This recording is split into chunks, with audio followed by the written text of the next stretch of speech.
가게 사는 증시 각도기. 안녕하세요. 증시각도TV 시청자 여러분, 투자자 여러분, 도기말 여러분, 10만 금융전사 여러분 모두 반갑습니다. 11월 29일 토요일. 네, 이제 11월이 다 갔네요. 11월 한 달간 정말 고생 많으셨고요.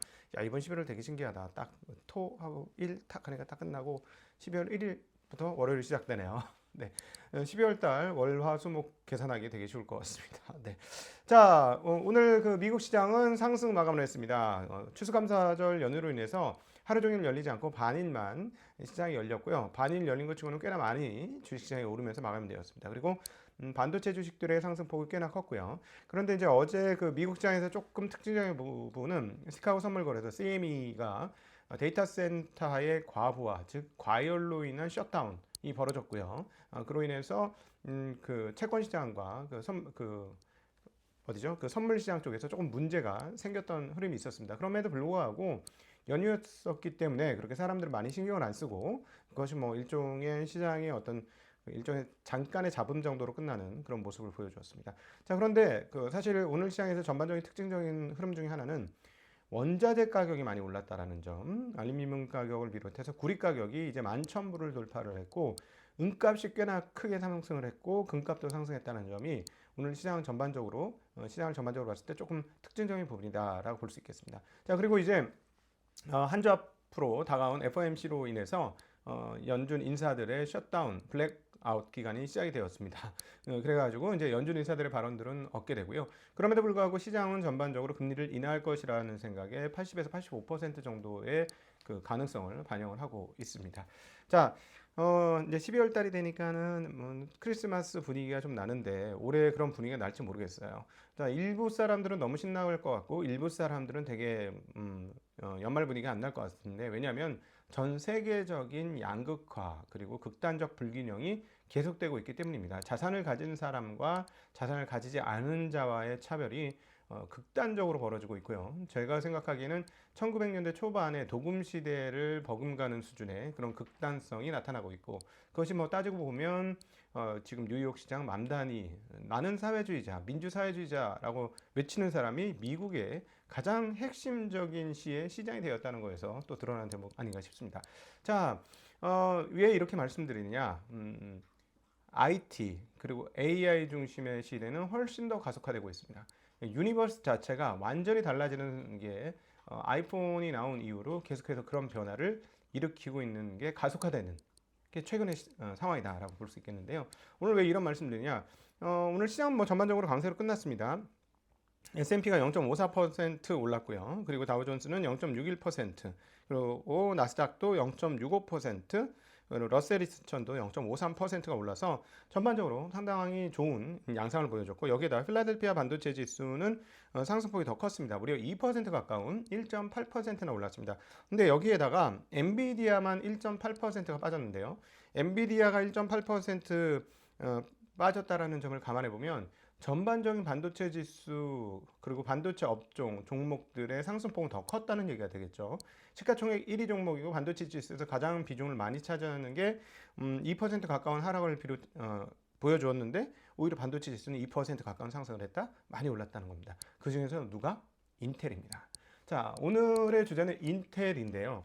이 부분이 정말로 중요하고 한국 업체들하고도 연관되어 있는 중요한 포인트입니다. 그래서 이거는 얘기를 안 하고 넘어갈 수가 없는데 주말이고 제가 이제 이렇게 실내에서 넥타이 매고 이렇게 한 이유가 오늘의 무슨 재테크 뭐 이런 박람회 뭐 이런 거 있어요. 그 상반기에 연락이 와가지고 오케이 했는데 주말인데 엄청 먼 곳에서 해. 그래서 지금 막 후회는 했는데 뭐 이미 약속을 했으니까 가야 되니까요. 자, 그 지금 이 시대를 만들었던 주체자가 누굴까요? 앞서 모두에 잠깐 말씀드렸지만 애플이에요. 그리고 지금의 중국의 경쟁력을 만든 건 누군가요? 저는 애플이라고 감히 말하고 싶습니다. 지금의 삼성전자를 만든 건 누군가요?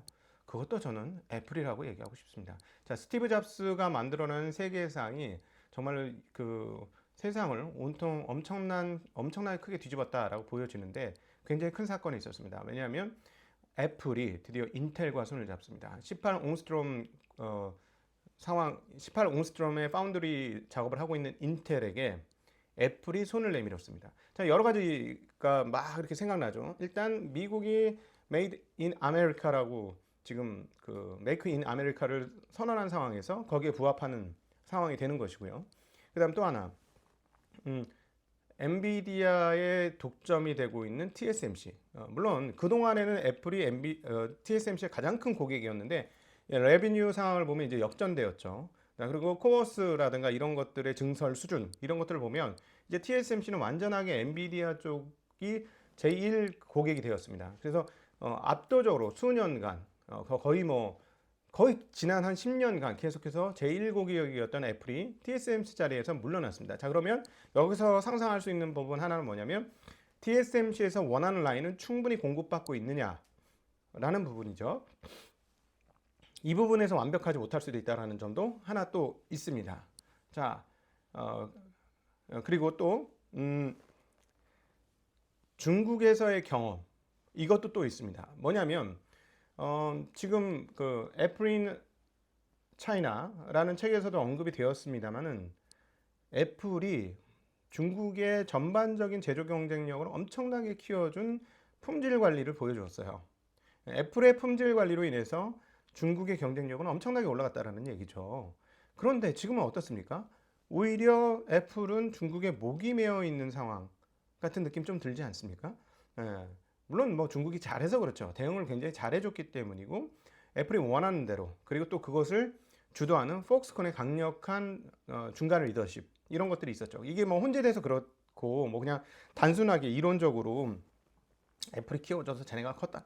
아니 애플이 키워주려고 해도 잘 안 크는 나라들도 있어요. 지금 인도도 뭐 열심히 하고는 있는 것 같은데 중국만큼 효율이 나올까요? 잘 모르겠어요. 예.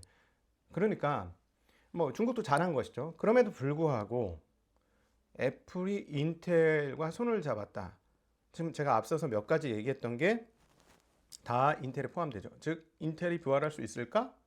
라고 생각할 때, 자 하나 생각해 볼게. TSMC가 지금 압도적인 기술력을 가졌는데 처음에 삼성전자가 정말 여러 가지 올라가는 과정에서 역시 애플과 함께 했습니다.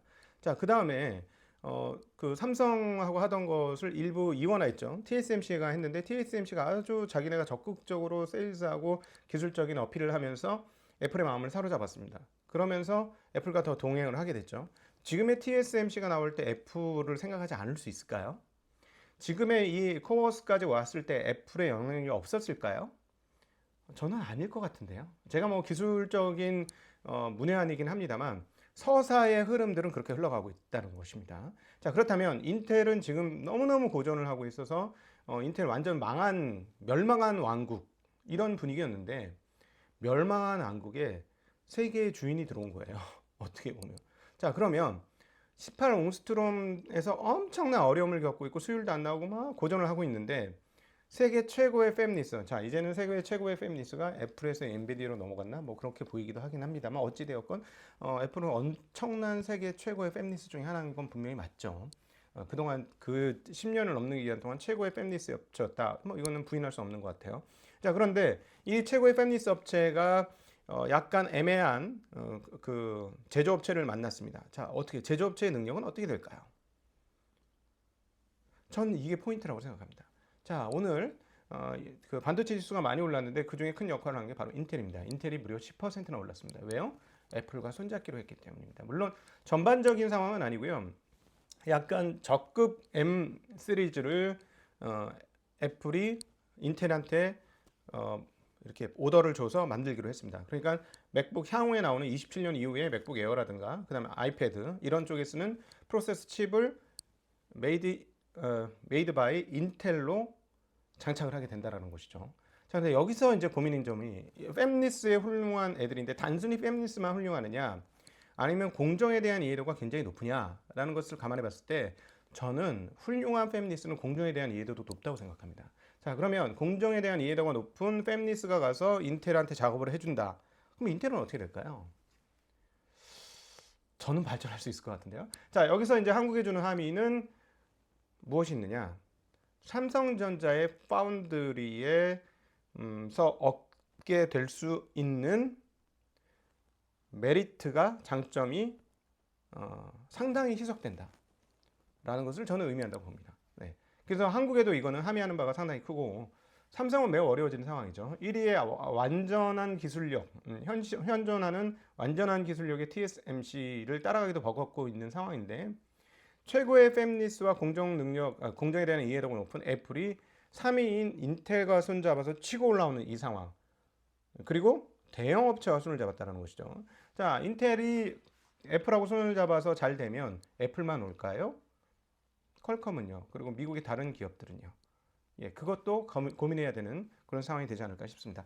자, 오늘 뭐 전반적으로 그래서 시장이 괜찮았기 때문에 미국 시장은 사실 뭐 편안하게 넘어가면 되는 상황이고 금리 상황이라든가 이런 뭐 다른 쪽에서 큰 변동성은 없기 때문에 원자재 가격 좀 올랐다는 거 빼고는 그러니까 그리고 결국은 지금부터는 연준의 금리 인하가 어떻게 되는지 쪽으로 모든 그 귀추가 주목될 것이니까 뭐 그것도 이제 다르게 크게 눈에 띄는 건 없습니다. 뭐 이 정도로 미국 시장 정리해 보면 될 것 같고요. 가장 큰 이슈는 인텔입니다. 이 부분에 대해서는 월요일 날도 시간이 된다면 같이 또 생각을 한번 나누어 보면 좋겠습니다. 자, 댓글로 기술자분들 이쪽 그 테크에 대해서 잘 아시는 분들은 댓글을 남겨주시면 많은 분들이 뭐 저의 이제 부족한 이 얘기들을 채워주신다면 많은 분들이 도움을 받을 수 있지 않겠는가 생각이 됩니다. 여러분들의 우리 특별히 엔지니어 분들의 댓글을 기다리도록 하겠습니다. 자, 우리 몽골숲 심는 거 도와주신 분들께 진심으로 감사드리고요. 굴삭기가 절반 정도 완성이 된 것 같습니다.